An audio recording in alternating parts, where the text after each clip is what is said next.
Hello everyone, আসসালামু আলাইকুম। This is Shafin. আর আজকে আমরা ফিজিক্সের থেকে শুরু করতে যাচ্ছি। তো ফিজিক্স ফার্স্ট পেপারে আমি ক্লাসগুলো নেওয়ার আগে সবাইকে একটা জিনিস বলে দিচ্ছি। আমার কাছে ফিজিক্সের অনেকগুলো বই আছে। This is Aksharpatra, this is written by Golam Hossain Pramanik, এটা একটা বই। তারপর আরও আছে আমির হোসেন খান, বা দিস ইজ কল্ড সংক্ষেপে ইসাক, প্রফেসর মোহাম্মদ ইসাক, ইসাক স্যারের বই। এটাকে বলা হচ্ছে প্রামাণিক স্যারের বই। আর আমরা অনেকগুলো বই পড়ি, বাট ম্যাক্সিমাম ক্ষেত্রে আমাদের দেখা যায় কি যে যেগুলো আমাদের অ্যাডমিশন টেস্টের ক্ষেত্রে, সব ক্ষেত্রে দেখা যায় যে ইসাক স্যারের বই থেকে ম্যাক্সিমাম প্রশ্নগুলো আসে। তো তাই জন্য আমরা সবাই চেষ্টা করি যে ইসাক স্যারের বইটা পড়ার জন্য। তবে এই বইটার একটা বিশেষত্ব কি, এই বইটা অনেক সহজ, মানে একদম অতিরিক্ত কোনো নেই, মানে এটা একদম সহজ সরলভাবে আসলে বইটা লেখা। এদিক দিয়ে আবার এইটা একটু আমার কাছে বেস্ট লাগে, এই জন্য আমি এইটা সবসময় আগে ফলো করতাম। বাট অ্যাডমিশনের ক্ষেত্রে আমাদের দেখা যায় যে এইটার অনেক বেশি ডিটেলস দেওয়া থাকে, যেগুলো আমাদেরকে পড়তে হয়। আর এছাড়াও আছে তপন স্যারের বই, সেটা ফলো করতে পারেন, দ্যাটস এনাফ। বাট হলেই হয়, এমন না যে এইটা এইটা এইটা পড়লে কোথাও চান্স হবে না, এইটা পড়লে হবে, এমন না। তো এখন আমি কিছু জিনিস বলি আপনাদেরকে, যেটা বইয়ের প্রথম অধ্যায় থেকে জিনিসগুলো দেখাই আপনাদেরকে। তো প্রথম অধ্যায় জিনিসটা কেমন, যে প্রথম অধ্যায় একটা ফিজিক্সের বেসিক ধারণা দেওয়া আছে, যে ফিজিক্সটা কিভাবে কি হয়েছে না হয়েছে সেগুলো দেওয়া আছে। এখানে কিছু জিনিস দেওয়া আছে, যেমন ভৌত জগৎ মূলত চারটি উপাদানের সমন্বয়ে গঠিত। ভৌত জগৎ মানে আমরা যা কিছু দেখি বা আমাদের আশেপাশে যা কিছু আছে সেগুলোই আমাদের ভৌত জগৎ। এর মধ্যে আছে স্থান, কাল, ভর, শক্তি, এই চারটা। তো ইউ মাস্ট ফলো দিস, এই চারটা মেমোরাইজ করবেন, কারণ এটা মূলত অনেক জায়গায় আসে। আর এখানে আরেকটা প্রশ্ন আছে, জগৎকে দুই শ্রেণীতে ভাগ করা হয়, ভৌত জগৎ, জীবজগৎ, এইটাই। এখান থেকে এইসব পড়ার পর আপনার যখন এই বই মানে ঢুকে যাবেন ইন্টারমিডিয়েটে পুরোপুরি, তখন আসলে এই অধ্যায়টা আপনি রিডিং করবেন। বাট তার আগে আমি জাস্ট ইনস্ট্রাকশন দিয়ে দিচ্ছি যে আপনারা আসলে কোনটা কোনটা পড়বেন। তার আগে এক সেকেন্ড আমার পাখিগুলোকে একটু চুপ করে আসি। ওকে, তো তারপর জিনিসটা কি, যে এখানে কিছু কিছু লাইন আছে যেগুলো আপনারা একটু পড়বেন। বৃহৎ জগতের বৃহত্তমভাবে দেখা হলো, মানে কিছু কিছু এখানে জিনিসগুলো আছে যেগুলো আপনারা এখান থেকে রিডিং পড়ে নেবেন, কারণ এই অধ্যায়গুলো আসলে কেউ ওইভাবে পড়াইতে চায় না, কারণ this is totally kind of reading part. এটা গেল এখানকার। তারপরে এখানে আছে পদার্থবিজ্ঞানের ভাগ করা হয়েছে, পদার্থবিজ্ঞানে অনেকগুলো ভাগ আছে, এটা দেখবেন। এখানে সম্ভবত 8টা ভাগ থাকার কথা। আর কি বলি, পদার্থ বলবিদ্যা আবার 2 ভাগে বিভক্ত, স্থিতিবিদ্যা, গতিবিদ্যা, যেগুলো আসলে পরে আমরা ডিটেলসে আলোচনা করব। তারপরে পদার্থের ধর্ম 2 প্রকার, সাধারণ ধর্ম, বিশেষ ধর্ম। এগুলো আপনারা একটু দেখবেন। আপনার জাস্ট আমি একটু, আপনারা পারলে এখান থেকে স্ক্রিনশট নিয়ে জাস্ট রিডিংগুলো পড়ে নেবেন। যেমন যে ধর্ম সকল পদার্থে কম বেশি রয়েছে তাদের পদার্থের সাধারণ ধর্ম বলে, যেমন ওজন, বিকৃতি, রোধ, স্থিতিস্থাপকতা। এগুলো এই জিনিসগুলো আমরা অনেক পরে গিয়ে, মানে এগুলো পরের দিকে বিস্তারিত আলোচনা করা আছে, এটাই আর ইন্টারের পড়াটা আপনার এখান থেকে যত রিডিং পড়তে পারবেন এই জিনিসগুলো, তত আপনাদের মাথায় থাকবে, মানে this call kind of practice বিষয়। আর পদার্থের বিশেষ ধর্মের মধ্যে রয়েছে, এখানেও স্থিতিস্থাপকতা আছে, দৃঢ়তা আছে, ভঙ্গুরতা। এই দুইটার এখন তফাৎ কি দেখেন, আগেও স্থিতিস্থাপকতা আর এখানেও স্থিতিস্থাপকতা, দুইটাই স্থিতিস্থাপকতা, মানে সেম ধর্মের মধ্যে দুইটা দেওয়া থাকার পরেও কেন দুইটা এক জায়গায় থাকলো, এই জিনিসগুলো আমরা পরে জানবো বিস্তারিত।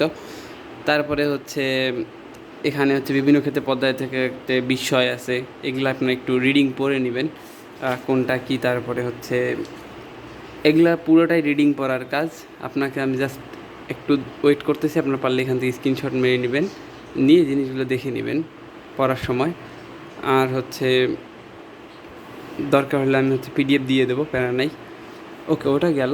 এখন আসি এই জায়গায় একটা মেইন যেটা আছে, সেটা পদার্থবিজ্ঞানের এই জিনিসগুলো আপনাদের মেডিকেল বা যেখানে অ্যাডমিশনে বলেন, এটা আপনাদের মাস্ট আসবে জিনিসগুলো, যে ধারণা কি, নীতি কি, এই যে নীতি, তারপরে স্বীকার্য কী, তারপরে অনুকল্প, আর তত্ত্ব।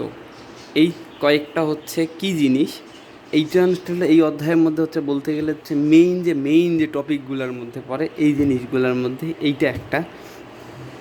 তো ধারণা হচ্ছে কি কোনো কিছু সম্পর্কে উপলব্ধি বা বোধগম্য হলে ওই বিষয়টা হচ্ছে ওই বিষয় সম্পর্কে স্পষ্ট ধারণা, অথবা ধারণা হলো কোনো ভাবনা বা চিন্তাধারা বা কোনো সাধারণ বিষয়ের অভিব্যক্তি। যেমন তাপ এক প্রকার শক্তি, এটা হচ্ছে এক প্রকারের জাস্ট একটা ধারণা। আমরা একটা কোনো জিনিস ধারণা করছি যে এই মনে করেন আমার এখানে একটা বোতল, এই বোতলে পানি আছে, এটা আমরা দেখতেছি না, মনে করেন এটা একটা পুরো একটা অন্ধকার জায়গা, এই জায়গার মধ্যে একটা বোতল আছে, আমরা এখন হাতে নিছি দিয়ে মনে হয়েছে যে না বোতলের ভিতর পানি আছে। জিনিসটা এইরকম যে জাস্ট এটা একটা ধারণা বা প্রত্যয়।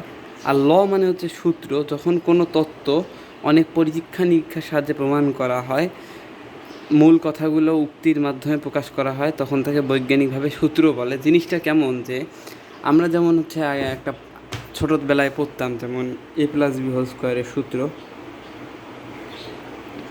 এই জিনিসটা আমরা যখন লিখবো a²+2ab+b², জিনিসটা হচ্ছে আপনারা হয়তো ভাবতে পারেন যে এটা জাস্ট আমরা মেমোরাইজ করি, কিন্তু এটার অনেক ব্যাখ্যা আছে। এটা কীভাবে এই a²+b²+2ab আসছে, এটার অনেক একটা ডিপ মানে কী বলি, পরীক্ষা নিরীক্ষার পরেই এই জিনিসটা আসছে যে এইটা থেকে যেন এইটা হয়। এটা মানে এই অঙ্কটা যখন আমরা করতে যাবো তখন যেন শর্টকাটে যেন এইটা বসায় দিলে যেন কাজটা হয়ে যায়, এইভাবে আসলে সূত্রগুলো আসছে। এটা হচ্ছে সূত্রটা। এবার আসি হচ্ছে নীতি জিনিসটা কি, যেসব প্রাকৃতিক সত্য সরাসরি স্পষ্টভাবে প্রমাণ করা যায় এবং ওই সত্যের সাথে অনেক প্রাকৃতিক ঘটনা প্রমাণ করা যায়, তাকে হচ্ছে নীতি বলে। জিনিসটা হচ্ছে আপনাদের বুঝাইতে গেলাম, এখন ওই বইটা সাহায্য নিতে হবে, কারণ এই বই অনেক কিছু জটিল থাকে, এই জিনিসগুলো আসলে মাথার উপর দিয়ে যায়। আচ্ছা, এই যে এখান থেকেই দেখেন কোনো বিষয়ের, এখানে দেখেন নীতি, আমরা কি নীতি দেখছি না? নীতি, হ্যাঁ। কোনো বিষয় একটি যৌক্তিক বিবৃতি যা এই সংক্রান্ত বিভিন্ন ঘটনা প্রদানে সক্ষম, তাকে নীতি বলে। নীতি প্রাকৃতিকভাবে কিছু পরীক্ষাভাবে প্রমাণিত নয়, পরীক্ষামূলকভাবে।